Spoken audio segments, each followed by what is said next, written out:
Hello and welcome to the Cryptocurrency News channel. This is the TA chart analysis and fundamental analysis for January 21st, 2022.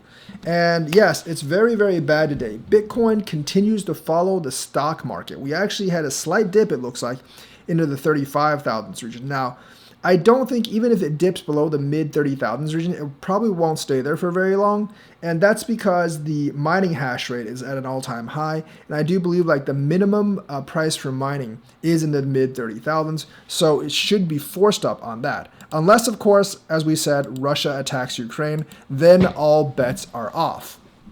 However, like I said, I think it's more likely than not that that doesn't happen. Doesn't mean it can't happen. Don't really know what Blinken's doing over there right now. It does not mean it can't happen, but I don't think it's very, very likely to happen that Putin actually attacks Ukraine. He is massing troops on the border, but I still give it only like a 25% chance of happening.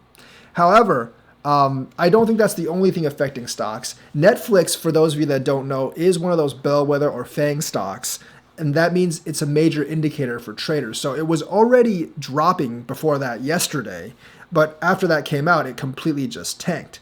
And it has continued to tank because not only the US market went down, the Asian markets went down as well. It had a brief spike of revival when the Asian markets actually bounced up from, when the Nikkei bounced up from negative 400 to negative 250. But as soon as today's market started, actually started and the Dow started going down again, it actually went down as well. You can see basically here on the 1 day, when we got into the afternoon and the stocks started dropping off, crypto really started dropping off as right now because stocks and crypto are very, very correlated right now. They're both seen as investable assets. And because they're both seen as investable assets, they kind of go down together. Now, next week, there is a spate of earnings reports that could definitely affect crypto.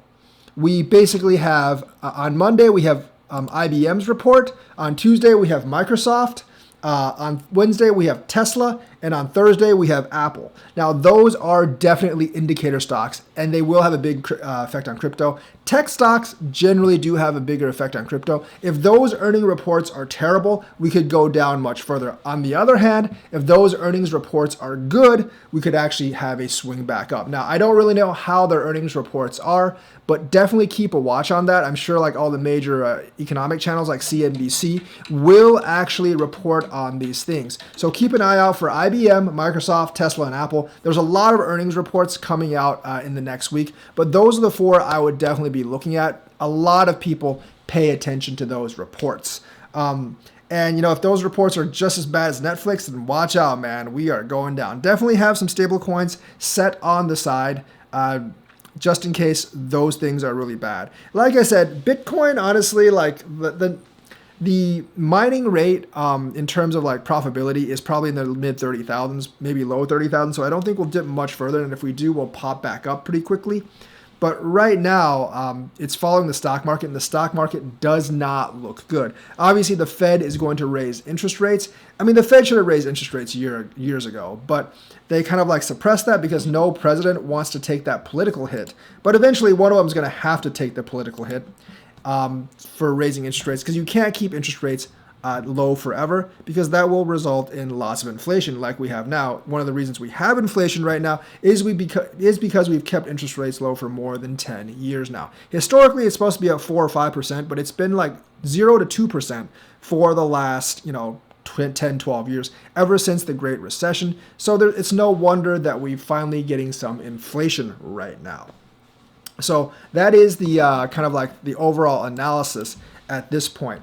Basically, whenever the stocks dip, the cryptos dip. And going to the weekend, I don't have a good feeling about this weekend because we definitely are trading into the weekend on very, very negative momentum. In terms of the technical indicators, obviously the commodity channel index is way oversold now, but the average directional index is getting stronger on the daily. The RSI is oversold. The stochastic is neutral, but it's getting to oversold. But the momentum oscillator is very negative, and so is the MACD level. So realistically, like based on the RSI and the commodity channel index, it should be a buy, but because the momentum's so negative and the MACD is negative, I would definitely say the oscillators say sell on the daily. In terms of the moving averages, everything is basically sell all the way up to the 200. The 50 moving average is still way below the 200 moving average. And basically at this point, we're at 36,000. We're several thousand below the moving average for the 10. I do think like what happens does depend on these earnings reports next week from IBM on Monday, Microsoft on Tuesday, Tesla on Wednesday, and Apple on Thursday. So I think those will be huge indicators. But right now, I would not be buying because I have no idea what those earnings reports are going to be. And right now, if the earnings reports aren't positive, it's going to be hard to see a clear comeback. On the weekly, everything is sell as well, all the way down to the 100, and the 100 is like 2 years. The commodity channel index is very, very negative. And the stochastic is also oversold. So, but the momentum is very negative on the weekly as well. So definitely would not buy right now. I would say the oscillator is at most neutral, if not slightly negative. Moving averages obviously still very, very negative. Up to the 1 year, and like even the 2 year is almost turning negative if we dump down a little bit further. So definitely watch out for that. On the 1 month, things have started changing. On the 20-month moving average, which is almost 2 years, 1.5 years, 2 years, we have actually a sell on the EMA. So we're definitely looking at a longer downturn trend, because if like the earnings reports don't come out tomorrow, and especially if Russia decides to attack Ukraine, we could be in a sell market for several months. Now, I do not think it'll last 3 years like the last bear market, but I do think it'll last like at least mid-summer if that actually happens. I do believe the Fed will step in if the stock market tanks too much.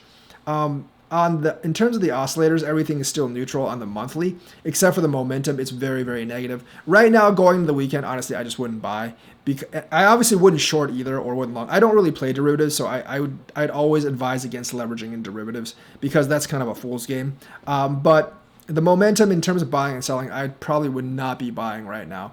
I am looking at definitely a longer extended bear market, not in the order of like 3 or 4 years, but maybe in the order of like 3 or 4 months at this point, because the earnings reports from Netflix is bad. And if the earnings reports from the other stocks are bad, we might have to wait for another quarter before we get any kind of relief. So right now, definitely not a buyer's market unless you're just DCAing in. That's perfectly fine if you're DCAing.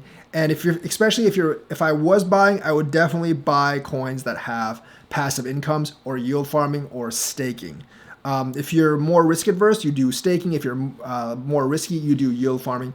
But kind of like trading right now, and definitely leverage and derivatives is definitely not the way to go. You want to do like either want to do farming or staking right now for passive income. And in terms of ROI, APY, I'd be looking for probably like low double digits, maybe like 12, 13 in terms of staking, and probably like around 40, 50, 60 for farming. Maybe even 100 plus for farming, depending on your timeline. So that's the news for today. Let me know what you think. Like and subscribe. Hit that bell notifications button, and I will see you guys later.